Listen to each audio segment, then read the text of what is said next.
ಗುರುಭ್ಯೋ ನಮಃ. ಆತ್ಮೀಯರೆಲ್ಲರಿಗೂ ನಮಸ್ಕಾರ. ಆತ್ಮೀಯರೇ, ನಾವು ಈಗ ಯುಗಾದಿಯಿಂದ ಬರುವ ವರ್ಷ ಯುಗಾದಿವರೆಗೂ ವರ್ಷ ಭವಿಷ್ಯ ಹೇಗಿರುತ್ತೆ ಅನ್ನುವಂತಹದ್ದನ್ನು ನೋಡೋಣ. ನೋಡಿ, ತಮ್ಮೆಲ್ಲರಿಗೂ ಕೂಡ ಯುಗಾದಿ ಅಂದ ತಕ್ಷಣವೇ ತುಂಬ ಸಂತೋಷದ ವಿಚಾರ ಅಲ್ವಾ? ಹಾಗೆ ನಿಮ್ಮೆಲ್ಲರಿಗೂ ಕೂಡ ಯುಗಾದಿ ಹಬ್ಬದ ಶುಭಾಶಯಗಳು. ನೋಡಿ, ಈಗ ತುಲಾರಾಶಿಯವರಿಗೆ ಈ ಒಂದು ವರ್ಷ ಅಂತಂದರೆ 2025 ಮಾರ್ಚ್ 30ನೇ ತಾರೀಕು ಯುಗಾದಿ ಹಬ್ಬ.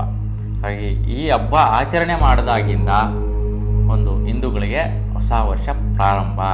ಹಾಗಾಗಿ ಈ ಒಂದು ಪ್ರಾರಂಭದ ದಿನಗಳಲ್ಲಿ ನಿಮ್ಮ ರಾಶಿಯವರಿಗೆ ವರ್ಷ ಪೂರ್ತಿ ಮುಂದಿನ ವರ್ಷ 2026 ಮಾರ್ಚ್ವರೆಗೂ ಕೂಡ 12 ಮಾಸಗಳಲ್ಲಿ 12 ತಿಂಗಳುಗಳಲ್ಲಿ ಕಂದಾಯ ಫಲ ಆದಾಯ ವ್ಯಾಧಿಗಳು ಹೆಂಗಿರುತ್ತೆ ಮತ್ತು ಪ್ರತಿ ಮಾಸದಲ್ಲೂ ಕೂಡ ಬದಲಾವಣೆ ಆಗುವಂತಹ ಕಾರ್ಯಗಳೇನು ಅನ್ನೋಂಥದ್ದನ್ನು ನೋಡೋಣ. ನೋಡಿ, ತುಲಾರಾಶಿಯವರಿಗೆ ಕಂದಾಯ ಫಲ ಅಂದರೆ ಆದಾಯ ವ್ಯಾಧಿಗಳು ನೋಡಿದ್ರೆ ಆದಾಯಗಳು 11 ಭಾಗದ ಫಲ ಸಿಗುತ್ತೆ. ನೋಡಿ, 12ರಲ್ಲಿ 11 ಭಾಗದಷ್ಟು ಫಲ ಇದೆ. ಇನ್ನು ವ್ಯಯ 5 ಭಾಗದಷ್ಟು ಇರುತ್ತೆ. ಅಂದರೆ ಖರ್ಚು ಅರ್ಧಕ್ಕಿಂತ ಬಂದಿರತಕ್ಕಂಥ ಲಾಭದಲ್ಲಿ ಅರ್ಧ ಭಾಗದ ಖರ್ಚಿದೆ. ಒಳ್ಳೆಯ ಉತ್ತಮವಾದಂಥ ವಿಚಾರ ಇಲ್ಲಿ ತಿಳ್ಕೊಬೋದು.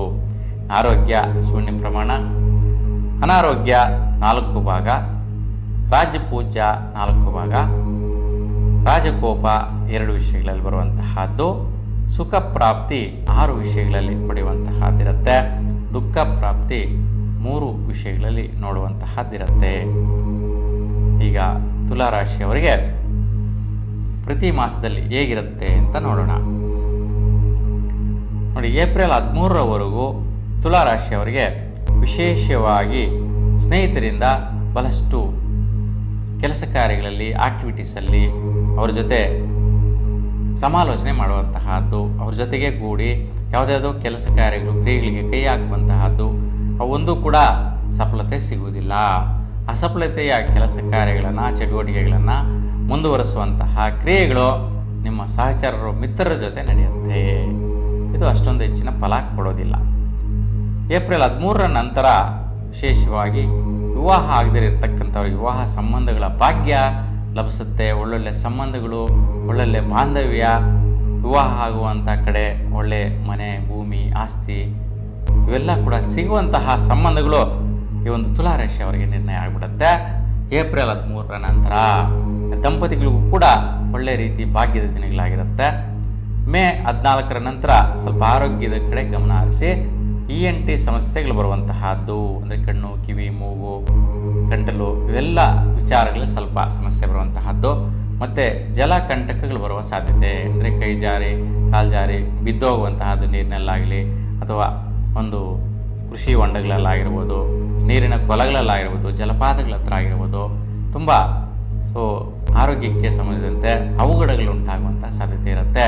ಮೇ 14ರ ನಂತರ ಈ ಒಂದು ವಿಚಾರದಲ್ಲಿ ಗಮನ ಹರಿಸೋದು ತುಂಬ ಉತ್ತಮಪ್ರದ. ಈ ಒಂದು ವೈಪರೀತ್ಯಗಳು ಬಾರದಂತೆ ಅಂಥ ಪ್ರದೇಶಗಳಿಗೆ ಹೋಗದೇ ಇರುವಂತಹದ್ದು ಒಳ್ಳೆಯದು. ಅದಕ್ಕೆ ಈ ಒಂದು ದಿನಾಂಕವನ್ನು ನೀವು ಕ್ಯಾಲೆಂಡ್ರಲ್ಲೇ ನಾವು ಮಾರ್ಕ್ ಮಾಡ್ಕೊಳ್ಳೋದು ಒಳ್ಳೆಯದು. ಇಲ್ಲಾಂದರೆ ಡೈರಿಯಲ್ಲಿ ನೋಟ್ ಮಾಡ್ಕೊಳ್ಳಿ. ಈ ಒಂದು ಸಮಯದಲ್ಲಿ ಈ ರೀತಿಯ ಒಂದು ಪ್ರಯಾಣಗಳನ್ನು ಬೆಳೆಸೋದಿರಾ ಒಂದು ನೀವು ನಿಮ್ಮದೇ ಆದಂತಹ ಒಂದು ಒಳ್ಳೆಯ ರೀತಿಯ ಮನಸ್ಥಿತಿಯಲ್ಲಿರೋದು ಒಳ್ಳೆಯದು. ಇನ್ನು ಜೂನ್ 15ರ ನಂತರ ವಿಶೇಷವಾಗಿ ಭೂಮಿ ಭಾಗ್ಯ, ಮನೆ ಭಾಗ್ಯ, ವ್ಯಾಪಾರ ವ್ಯವಹಾರಗಳು ಮಾಡುವಂತಹದ್ದು, ಒಳ್ಳೆಯ ರೀತಿ ಬೆಳೆಗಳಿಂದ ಫಲ ಸಿಗುವಂತಹದ್ದು, ಈ ರೀತಿಯ ಪ್ರತಿಫಲಗಳನ್ನು ನೋಡುವಂತಹದ್ದು ಜೂನ್ 15ರ ನಂತರ ಯೋಗ ಪ್ರಾಪ್ತಿ ಇದೆ. ಜುಲೈ 16ರ ನಂತರ ನಿಮ್ಮ ಕೆಲಸ ಕಾರ್ಯದಲ್ಲಿ ಒಳ್ಳೆಯ ಮನಸ್ಥಿತಿ ಮತ್ತು ಕೆಲವೊಂದು ಸಮಯದಲ್ಲಿ ಉನ್ನತಾಧಿಕಾರಿಗಳ ಒತ್ತಡ, ಟೆನ್ಷನ್ ಬರುವಂಥ ಸಾಧ್ಯತೆ ಇರುತ್ತೆ. ಹಾಗೆ ಪ್ರೆಷರ್ ಇರುತ್ತೆ. ದೊಡ್ಡ ದೊಡ್ಡ ಒಂದು ಆಫೀಸರ್ಸಿಂದ ಕೆಲಸದಲ್ಲಿ ಸ್ವಲ್ಪ ಸ್ಟ್ರೆಸ್ ಇರುತ್ತೆ, ಒತ್ತಡ ಇರುತ್ತೆ. ಆದರೂ ಕೂಡ ಒಂದು ಒಳ್ಳೆ ರೀತಿ ನಡೆಸ್ಕೊಂಡು ಹೋಗುವಂತಹದ್ದಿರುತ್ತೆ. ಹೆಚ್ಚಿನ ತೊಂದರೆ ಇರೋದಿಲ್ಲ. ಆ ರೀತಿಯ ಸಮಸ್ಯೆ ಇತ್ತು ಅಂತ ಅನ್ನೋದಾದರೆ ಬಿಲ್ಲುಪತ್ರೆ ವೃಕ್ಷಕ್ಕೆ ಒಂದು 11 ಪ್ರದಕ್ಷಿಣೆ ಮಾಡಿ ತುಪ್ಪದ ದೀಪವನ್ನು ಬೆಳೆಸಿ ಸುಫಲನ ಪಡೆಯುತ್ತೀರ. ಇನ್ನು ಆಗಸ್ಟ್ 16ರ ನಂತರ ಕೆಲವೊಂದು ಕೆಲಸ ಕಾರ್ಯಗಳಿಂದ ಆದಾಯ ಮತ್ತು ಸರ್ಕಾರಿ ಒಂದು ಸ್ವಾಮ್ಯತೆಯ ಕೆಲಸ ಕಾರ್ಯಗಳು, ಯಾವುದೋ ಡಾಕ್ಯುಮೆಂಟ್ಸ್ ಎಲ್ಲ ಬಂದು ಸಿಗುವಂತಹದ್ದು, ಆ ಡಾಕ್ಯುಮೆಂಟ್ಸಿಂದ ಪ್ರತಿಫಲ ಸಿಗುವಂತಹದ್ದು, ಆಸ್ತಿಗೆ ಸಂಬಂಧಿಸಿರ್ತಕ್ಕಂಥ ಪತ್ರಗಳೆಲ್ಲ ಕೂಡ ನಿಮಗೆ ಅನುಕೂಲ ಆಗುವಂತಹದ್ದು, ಈ ಥರ ಸರ್ಕಾರಿ ದಾಖಲೆ ಆಧಾರಗಳಲ್ಲೂ ಕೂಡ ನಿಮಗೆ ಒಳಿತು ಕೊಡುವಂತಹದ್ದು, ಕೆಲಸಗಳ ನಿರ್ವಹಣೆ ಮಾಡೋಕ್ಕೆ ಅನುಕೂಲ ಆಗುವಂತಹ ತಿಂಗಳು ಈ ಒಂದು ಸಮಯ ಆಗಿರುತ್ತೆ. ಸೆಪ್ಟೆಂಬರ್ 16ರ ನಂತರ ಕೆಲವೊಂದು ಇನ್ವೆಸ್ಟ್ಮೆಂಟ್ಗಳು ಮಾಡ್ತೀರಾ. ಭೂಮಿ ಮೇಲಾಗಿರ್ಬೋದು, ಬಿಸ್ನೆಸ್ ಮೇಲಾಗಿರ್ಬೋದು, ವೈದ್ಯಕೀಯ ಕ್ಷೇತ್ರದಲ್ಲಿರ್ತಕ್ಕಂಥವ್ರಿಗೆ ಈ ಮೆಡಿಕಲ್ ಡಿಪಾರ್ಟ್ಮೆಂಟಲ್ಲಿರ್ತಕ್ಕಂಥ ಮೆಡಿಸಿನ್ ಸ್ಟೋರ್ಸ್ನ ಇನ್ವೆಸ್ಟ್ಮೆಂಟ್ ಮಾಡಿಸುವಂತಹದ್ದು, ವ್ಯಾಪಾರ ವ್ಯವಹಾರ ಮುಂದುವರಿಸೋದಕ್ಕೋಸ್ಕರ ಇನ್ವೆಸ್ಟ್ಮೆಂಟ್ ಮಾಡುವಂಥ ಸಾಧ್ಯತೆಗಳು ಜಾಸ್ತಿ ಇರುತ್ತೆ. ಈ ವಿಚಾರದಲ್ಲಿ ಏನು ಹೆಚ್ಚಿನ ವೈಪರೀತ್ಯಗಳು ತೊಂದರೆಗಳು ಇರೋದಿಲ್ಲ. ಅಕ್ಟೋಬರ್ 17ರ ನಂತರ ತುಂಬ ಜಾಗೃತಿಯಿಂದ ಇರಬೇಕು. ನಿಮ್ಮ ವೈಯಕ್ತಿಕವಾಗಿ ತುಂಬ ಕುಬ್ಜರಾಗ್ತೀರಾ, ನಿಮ್ಮ ಮನೋಸ್ಥಿತಿಗೆ ವೈಪರೀತ್ಯಗಳಾಗತ್ತೆ. ಗಂಡಸರಿಗಾದರೆ ಸ್ತ್ರೀಯರಿಂದ ದೋಷ ಉಂಟಾಗುತ್ತೆ, ಕಂಟಕಗಳು ಬರುತ್ತೆ, ಅಡಚಣೆಗಳಾಗತ್ತೆ.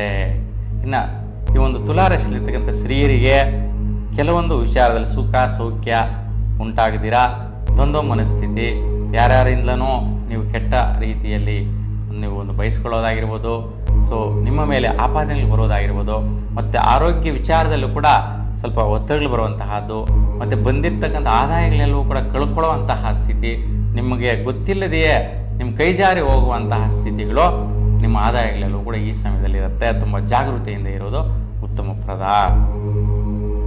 ನವೆಂಬರ್ 16ರ ನಂತರ ಸ್ವಲ್ಪ ಫೈನಾನ್ಷಿಯಲ್ ಸ್ಟೇಟಸ್ ಇಂಪ್ರೂವ್ಮೆಂಟ್ ಮಾಡ್ಕೊತೀರಾ. ಹಠ ಸಾಧನೆಯಿಂದ ಸ್ವಲ್ಪ ದುಡ್ಡು ಕಾಸು ಮಾಡುವಂತಹದ್ದು. ದಂಪತಿಗಳಿಗೆ ಈ ಒಂದು ಪಟುತ್ವ ಪ್ರಭಾವದಿಂದ ಒಂದು ಹಣಕಾಸಿನ ಯೋಗ್ಯತೆ ಅಭಿವೃದ್ಧಿ ಒಳಿತು ನೀಡುತ್ತೆ. ಹೆಚ್ಚಿನ ಸ್ಥಿತಿಯಲ್ಲಿ ಕುಶಲ ಕಾರ್ಮಿಕರಿಗೆ ಮತ್ತು ಶ್ರಮಿಕರಿಗೆ ಈ ಒಂದು ಸಮಯದಲ್ಲಿ ಶ್ರೇಷ್ಠವಾದಂತಹ ಪ್ರತಿಫಲಗಳು ಸಿಗತ್ತೆ. ಡಿಸೆಂಬರ್ 15ರ ನಂತರ ವಿಶೇಷವಾಗಿ ದೊಡ್ಡ ದೊಡ್ಡ ಪ್ರಯತ್ನ ಕಾರ್ಯಗಳಲ್ಲಿ ಫಲ ಬರುವಂತಹದ್ದು, ಸಮಾಜ ಸೇವೆಗಳು ಮತ್ತು ಧರ್ಮ ಕಾರ್ಯಗಳು, ದೇವತಾ ಕಾರ್ಯಗಳು ಮಾಡುವಂತಹ ಒಂದು ಪ್ರಯತ್ನ ಪರಾಕ್ರಮ ನಿಮ್ಮದೇ ಆದಂಥ ರೀತಿಯಲ್ಲಿ ನಡೆಯುತ್ತೆ. ಮತ್ತು ಭಾಗ್ಯ ಪ್ರಯತ್ನಗಳಿಗೆ ಕೈ ಹಾಕುವಂತಹದ್ದು, ಸ್ನೇಹಿತರ ಜೊತೆಗೂಡಿ ಮಾಡುವಂತಹ ಒಂದು ಒಳ್ಳೆಯ ರೀತಿ, ಸ್ನೇಹಿತರ ಜೊತೆ ಸಮನ್ವಯತೆಯಿಂದ ಹಂಚಿಕೊಳ್ಳುವಂತಹ ಒಂದು ಭಾವನೆಗಳು ಕೂಡ ಡಿಸೆಂಬರ್ 15ರ ನಂತರ ನಡೆಯುತ್ತೆ. ಇನ್ನು 2026 ಜನವರಿ 14ರ ನಂತರ ವಿಶೇಷವಾಗಿ ನಿಮ್ಮ ಒಂದು ಮನೆಯ ಕಡೆ ಕೆಲವೊಂದು ಕೆಲಸ ಕಾರ್ಯಗಳು ಅಭಿವೃದ್ಧಿ ವಿಚಾರದಲ್ಲಿ ಮುಂದುವರಿಸುವಂತಹ ಪ್ರಯತ್ನ, ಆ ಒಂದು ವಿಷಯದಲ್ಲಿ ಅನುಕೂಲತೆಗಳಾಗುವಂತಹದ್ದು, ಸ್ನೇಹಿತರಿಂದ ಎಜುಕೇಷನಲ್ ಫ್ರೆಂಡ್ಸಿಂದ ಉತ್ತಮ ರೀತಿ ಫಲಗಳು ನಿಮ್ಮ ಮನೆ ಕಡೆ ಸಿಗುವಂತಹದ್ದಿರುತ್ತೆ.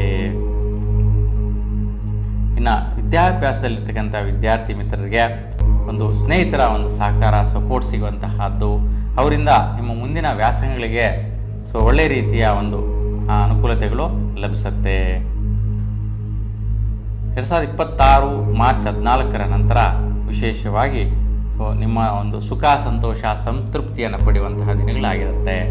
ಒಟ್ಟಾರೆಯಾಗಿ ಈ ವರ್ಷದಲ್ಲಿ ಒಂದು 2-3 ವಿಚಾರಗಳು ಸ್ವಲ್ಪ ದ್ವಂದ್ವ ಸ್ಥಿತಿ ವೈಪರೀತ್ಯ ಬಿಟ್ಟರೆ ಬೇರೆ ಎಲ್ಲ ಒಂದು ತಿಂಗಳುಗಳಲ್ಲಿ ಉತ್ತಮ ಫಲ ಇದೆ.